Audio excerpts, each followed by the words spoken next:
مثال نوبتی 214 بلندی پیرامید چهارگونجه منتظم 12 سانتی متر و تیغه پهلوی اون 20 سانتی متر حجم اون رو یابیم. اول ما باید بدانیم حجم رو چقدر باید یابیم. حجم چی است؟ حجم پیرامید منتظم در این رسم گذاشته یک تقسیم 3 مساحت اساس که چهارگونجه منتظم چی معنی همه طرف‌ها برابر است ضربی بلندی پیرامید داشته است این با 12 برابر است تیغه پهلوی اون با 20 برابر است یعنی این خط ها درازی با 20 برابر است و چهارگونجه منتظم که است بلندی هم وقت 90 گرادوس است. اگر اینجا 20 باشه نگاه کنید در اینجا ما تئورم پیثاگور داریم سه‌گونجه راستگونجه داریم و از این سه‌گونجه راستگونجه ما میتونیم نیمه دیاگونالی چهارگونجه اساس رو یابیم چه میابیم اگر ما تئورم پیثاگور استفاده بریم 20 کوادرات برابر با 12 کوادرات اینو بگذار x کنیم جمع x کوادرات است این میشه 400 برابر با 144 جمع x کوادرات از اینجا x کوادرات با 256 برابر است و x برابر 16 است x 16 چی معنی دارد نیمه دیاگونالی چهارگونجه یعنی دیاگونال به چی برابر میشود همگی به 32 برابر است یعنی در اساس ما برای حجم پیرامید رو یافتم ما باید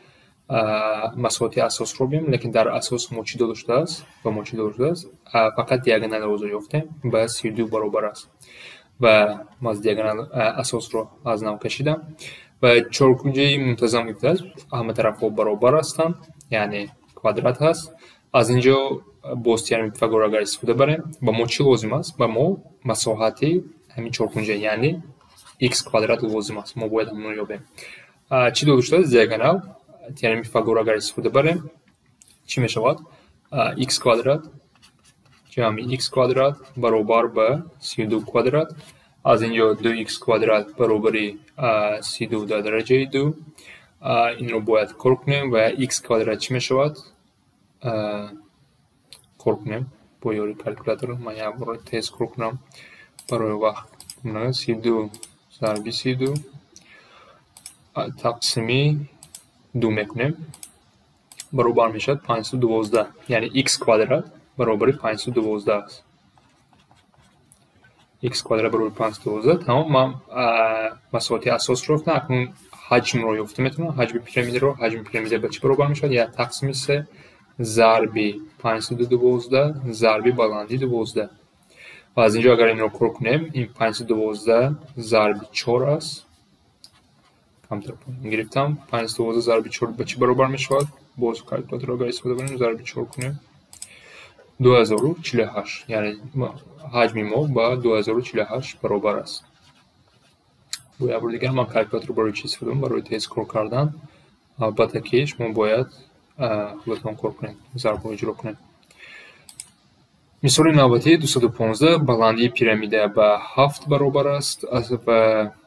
بلندی با 7 برابر و اساسی آن راستگونجه طرف‌های 8 و 9 است در اینجا منتظم نیست راست چهارگونجه داریم 8 و 9 حجم آن رو یابیم باز یک بار دیگر چی بود حجم برابر 1 تقسیم 3 مساحت اساس ضرب بلندی مساحت اساس این چهارگونجه است یعنی 1 تقسیم 3 ضرب 8 ضرب 9 این مساحت چهارگونجه ضرب بلندی 7 است از اینجا ما اینو ساده کرده میتونیم 3 و 9 اگر اختصار شود 3 میماند از اینجا 21 ضرب 8 میشود 21 ضرب 168 یعنی 21 ضرب 8 برابر است با 168 حجم با 168 برابر است دوام میکنیم طرف اصلی پیرامید سه‌گونجه منتظم با 12 و اپافما با 4 متر است بلندی پیرامید رو یابیم بلندی پیرامید در اینجا است ما باید چی یابیم بلندی رو یابیم اپافما چی است این بلندی سطح پهلوی پیرامید ما است بلندی در اینجا 12 میشود 4 طرفش با 12 برابر است اگر این سه‌گونجه رو از نو کشیم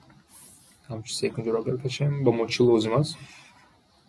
از اینجا ما باید چند قاعده‌ای که در سه‌گونجه منتظم با وجود می‌آیند یعنی 12 میدونیم یعنی ما باید چی رو برای بلندی یافتن این هم 90 گرادوس است ما باید همین طرف رو یابیم.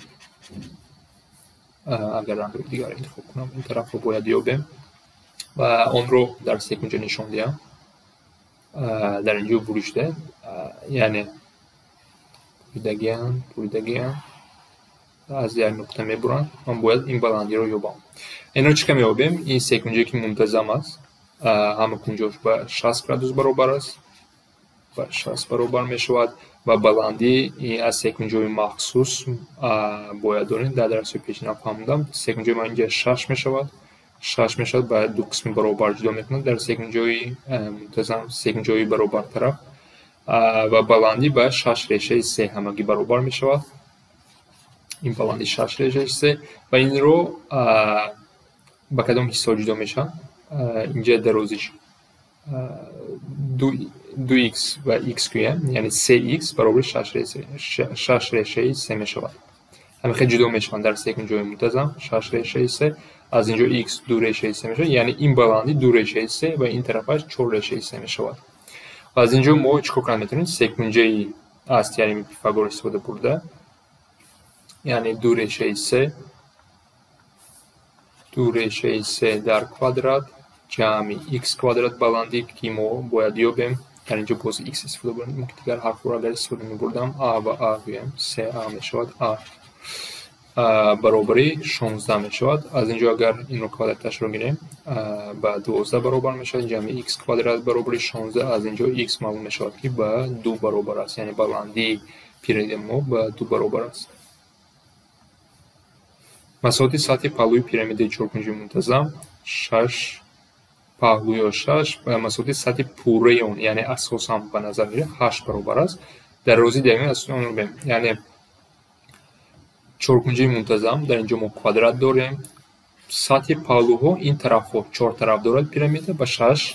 قطع اساس یعنی چهارکنجه با 8 برابر است، یعنی مساحت چهارکنجه با 2 سانتی متر کوادراتی برابر است. طرف 6 همگی 8 یعنی چهارکنجه با 2 برابر است. در روزی دیاگونال رو باید یابیم، یعنی مساحت چهارکنجه اگر ما راستش میکنم چهارکنجه مساحتش 2 سانتی متر کوادرات همه طرفش برابر است، یعنی به طرفها به چی برابر میشن؟ با ریشه 2، یعنی x کوادرات جمع x کوادرات برابر با 2 نه ما یعنی پیثاگور استفاده بوده است، یعنی مساحت بخشش مساحت با x برابر است x کوادرات برابر 2 میشد. از اینجا x برابر ریشه 2 یعنی طرفها با ریشه 2 برابر است. از ما دیاگونال رو میپرسد، طرف ریشه 2 دیاگونال با یاری تئورم پیثاگور یافت میتونه این برابر 2 میشود.